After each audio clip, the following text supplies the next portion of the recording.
This is Anthony Silva with Comic Issues, here with our featured artist of the month, Caleb Cleveland. How you doing today, sir? Snappy. Yeah. Doing great. Yes, I'm really, really glad we found a place with such fantastic ambiance in order to conduct this interview. This place is very classy. Thank you very much. We got a pool table, we got... I haven't seen a waiter in like 20 minutes. No, the service is terrible. But the mood really makes it. Thank you. Yeah. I'm really glad. So, when we started this featured artist segment, I knew we'd have to get you in here at some point. You've been a friend of mine for a while, and I'm a big fan of your work. You're just an amazing artist. You did our Star Wars banner for this month. Yes. We really appreciate you doing that. It looks amazing. It was my pleasure. Thank you. So, can you tell us what really inspired you to be an artist kind of at the very beginning? What got you to put that pencil to paper? Well, like a lot of artists who have been doing it most of their lives, I didn't really feel like it was a choice. You know, there were some kids, when you put a pencil in their hand, they start building buildings, you know, and with a box of crayons. And there are some kids that you put a block in their hands, and they start scrawling on the wall with the corner of it. I was one of those kids, you know, swamping myself with the appropriate pop culture sources to provide me with inspiration for a lifetime. You know, one of my first inspirations was Sid and Marty Krofft, you know, on the Saturday morning cartoons, Godzilla and the Hong Kong Phooey Hour, stuff like that. That was... He's the #1 super guy. That's what I hear. I know a thing or two. Thank you.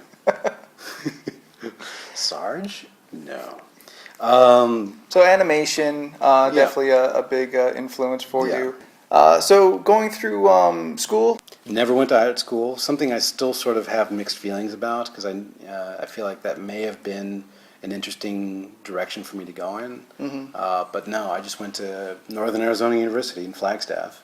There you go. But you know, it's where I ended up meeting a lot of really great friends that I still have to this day. Very big, you know, artistic influences. Some of them who still work in comics to this day. My good friend Tony Parker and I were roommates, and he is an Eisner nominated. Sorry, Tony, an Eisner nominated artist for Do Androids Dream of Electric Sheep? Oh, very cool, very cool. And is now going on to amazing things at companies like Aspen. So yeah, it's a bully for him. And Arizona, then I went on to grad school. I sort of got mixed into theater for a long time. I sort of tried to... I really enjoyed theater when I was in high school, and the acting a lot because, you know, I'm sort of a dramatic kind of guy.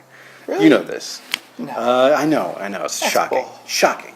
But as I was drawn into it, I started realizing that there was a whole world behind the stage. You know, for a long time, I was, you know, when I went to grad school in Cal State Fullerton, and I was the guy doing costume illustration for a long time. Very cool. Then I graduated, hating it.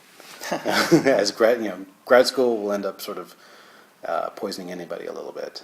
So I was sort of saturated with that and ended up doing it for a little bit, and then went back to my first love, which was illustration and drawing.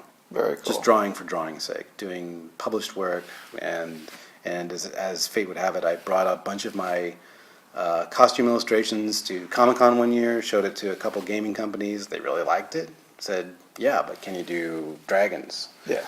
And I said, can I do dragons? Busted out the old Hong Kong Phooey shit. No, it was, but that's sort of where that was another pivotal moment where I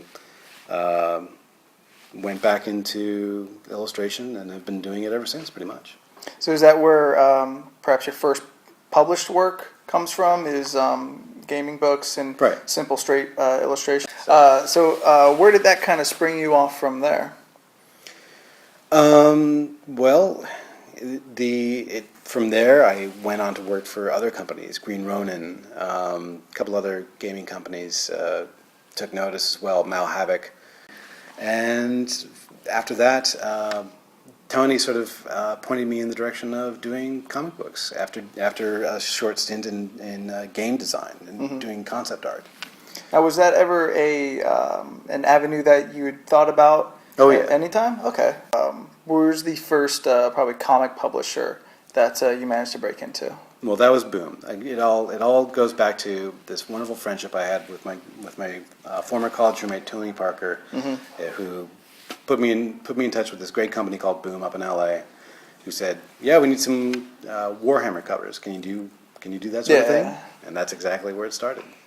I applied the same sort of digital painting process that I had for concept art towards Warhammer, Very and cool. that led to doing character designs, and then it led to Farscape. I did a handful of character designs for Henson. They really liked it, and it led to 2 miniseries, and that sort of like started the whole thing all over again for me. That's very cool. So we got to see you at Comic-Con. You were showing your portfolio there a little bit.